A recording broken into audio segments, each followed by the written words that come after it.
Hi, kindergarten. Hilton is helping me fill out an order form. I'm buying some new pants.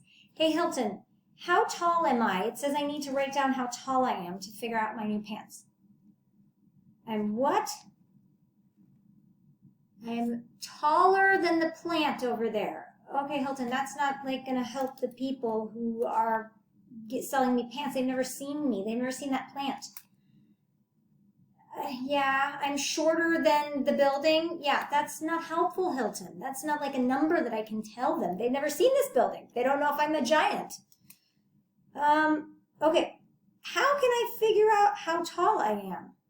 Is telling somebody I'm taller than the plant or I'm taller than Hilton, but I'm shorter than this door a good way for somebody else to know how tall I am? Not really.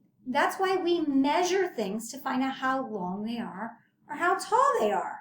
So how can we figure that out? Let's see. Hey, Hilton, can I borrow you? Can I use you for something? Okay, Hilton's going to help me out. All right, I'm going to measure Hilton and see how long Hilton is. And I'm going to use some markers because I happen to have some markers here. Markers are useful to measure things because they're all the same size. Hilton, will you sit down for a second? Thank you.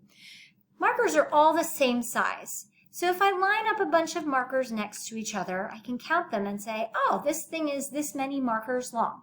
All right, I'm going to stop for a second and get my table so I can measure Hilton with some markers. Okay, I'm ready. Hilton is lying down very nicely on this table for me. I'm going to use these markers and measure how many markers long Hilton is. I'm going to start back here right at his tail. Move your leg out of the way, Hilton. All right, there's lined up with his tail. Yep, okay. One marker. Let's see, this one's lined up with the two markers. You know what's cool about markers too? The ends fit into the caps, so you can make them longer and you can make them stay a little bit stiller. Okay, he's lined up, marker's lined up with your nose. Yep. Okay, great.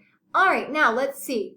Hilton is a little bit longer than two markers, right?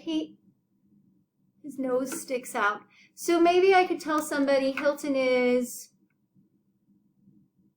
2.5 markers long?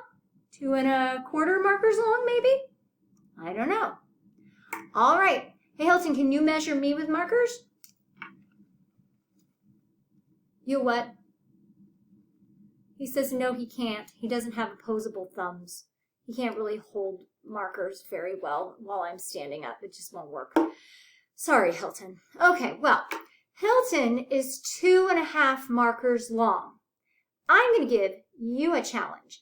I would like you to find something around your house that you could use to measure yourself or somebody to help you measure yourself. Could you use markers? You could use crayons. You could use paper clips. You could use shoes. You could use books if they're about the same size as each other.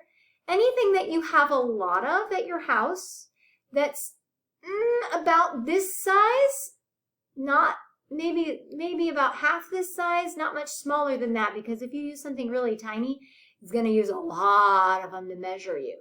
But this is what you can do. Get those things, all the same things that you're going to use to measure yourself, and you lie down on the floor, and somebody in your family can use the things and lay them down next to you, markers or paper clips or shoes or whatever, and count how many of them you are.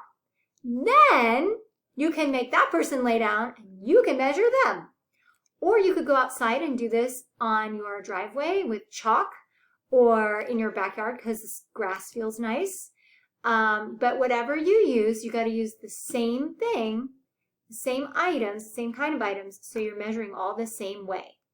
All right, and I would love to hear how many things long you are. Maybe I can measure myself with markers, or I can get B and Ben to measure me and find out how many markers long I am. And I'll tell you guys at our Zoom. Okay, thanks kindergarten. Have fun measuring. See you later.